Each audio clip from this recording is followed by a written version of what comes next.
is Lauren Compton from Clowntown, and you're watching Tony Has Nine Fingers. What is going on, people?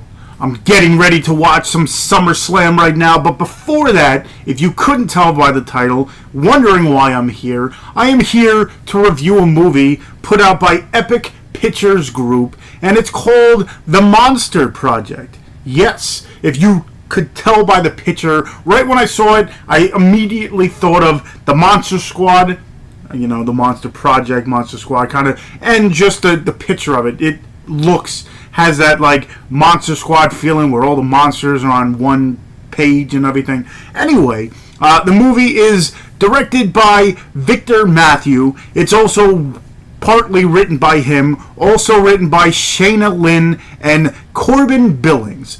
It stars Toby Hemingway, Justin Bruening, hopefully I said that right, Murielle Zuker, among many others.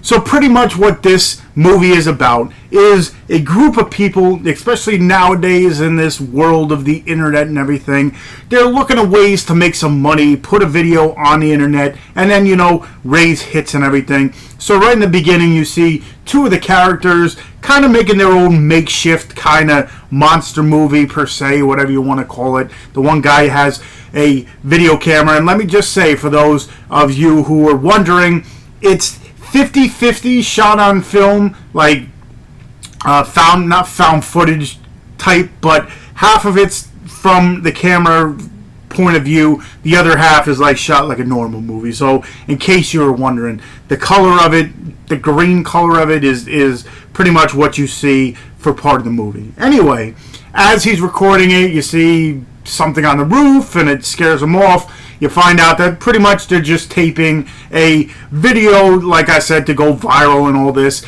And then they decide, well, one of the guys decides, hey, how about we make like a series of us going to try to find real monsters. Almost like not typically Monster Quest where you have, Bigfoot and all this stuff. He's talking more like Dracula, like vampires and zombies and werewolves and demons and all this stuff. So, they thought, let's make this idea go and let's, kind of run it. So they end up meeting two other, I'm guessing from the beginning, they're old friends. It's all kind of heated. One was a drug addict, one was an ex-girlfriend, but they all come together and decide to make this plan work. So pretty much what they do is they find three people who pretty much tell them, listen, we're a vampire, a shapeshifter, and one says they're possessed. And what they're going to do is they're going to interview these people, sit down in this house that they rented, and sit down and talk to them to find out what's going on and how this happened and all this. Meanwhile, thinking, okay, these people are just nuts. They don't, they aren't real monsters, but they just think it, so they're pretty much going to tape it to kind of, throw myths out the door and all this stuff anyway. So they rent this really creepy looking house, they set everything up, these people show up, and let's just say the things that they had planned and the things that they thought might not be actually happening. They might have invited some actual creatures and monsters into this house with them.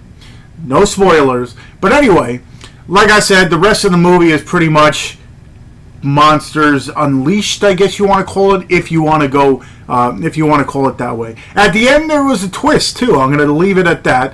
But there is something that I did not see coming. I didn't even expect it. I was like, okay, this kind of caught me from left field. And usually, sometimes throughout movies, they'll give you a hint and they'll, build up to maybe a twist ending. This one, it just came out of left field. Didn't expect anything. I was like, okay, well, this came out of nowhere. But not saying it's bad. I'm saying it caught me off guard and I was like, okay, this went in a different direction than I thought.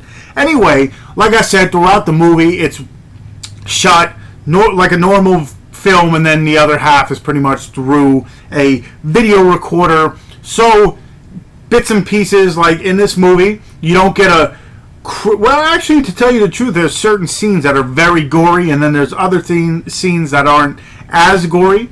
but while shooting through the camera, it's very different, and I guess you don't really need so many visuals. I guess you can kind of imply it in a different way. Like sometimes certain films will have, like blood splatters and it's implied. This, you don't really need the colors and all this stuff. It's kind of implied. You actually see it happening, but it's just not in color, so it's a little bit different.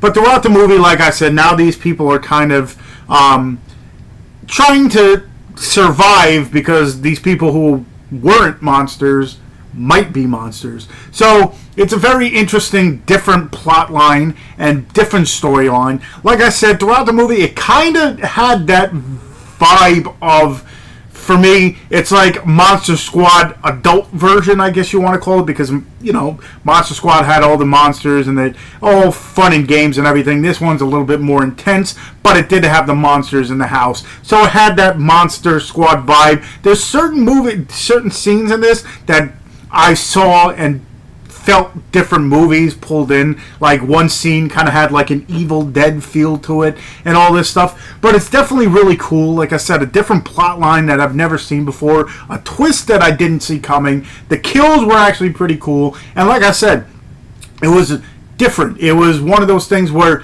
the deaths were there, but it was shot differently. Like I said, it's not in color, certain ones, so it's different looking, I guess you want to call it. But throughout, I was very entertained. This one, just looking at the poster, I was like, this had me, very interested. Then I checked the trailer out, and I'm like, yes, okay, let me check it out. And it did not disappoint. If you're into the old school monsters, all convening in one spot, well, technically 3 of the monsters. Like I said, a shapeshifter, aka werewolf, a vampire, and pretty much someone who's possessed, that one's pretty creepy as well. But definitely into that. Like I said, if you're not so much into, found footage type, shot on camera type deal, it's not throughout the entire movie, but again, it's probably like 50-50, so you get that split down the middle kind of deal. But overall, I definitely did enjoy it. Again, I'll leave all the links to where you can find it. I'm pretty sure it is on VOD as we speak on iTunes and all that stuff, so you could probably check it out.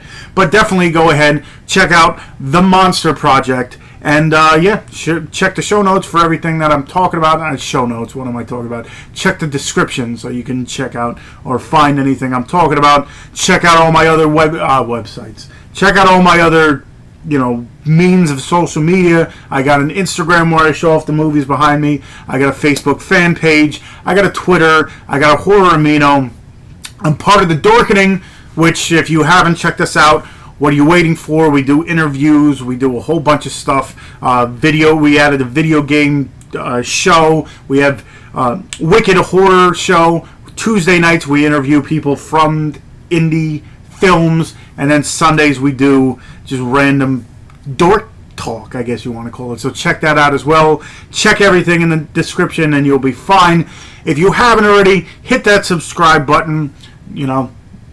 The more people that watch not only helps me, but helps get the word out of all these indie movies that might not get the limelight. So check my videos out, share my reviews so more people know about them at least. And hit that like button if you enjoyed my review. Check it out for sure. And I'll see you when I see you. If you found the review you just watched enlightening and you want more of them, go ahead, hit that subscribe button in the corner and check out all the other reviews I have, such as Horror Pack reviews and Netflix and Chiller.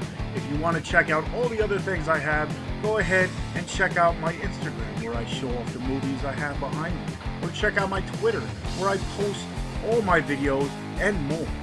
If you want to do that, go ahead, hit those buttons, and until next time, I'll see you.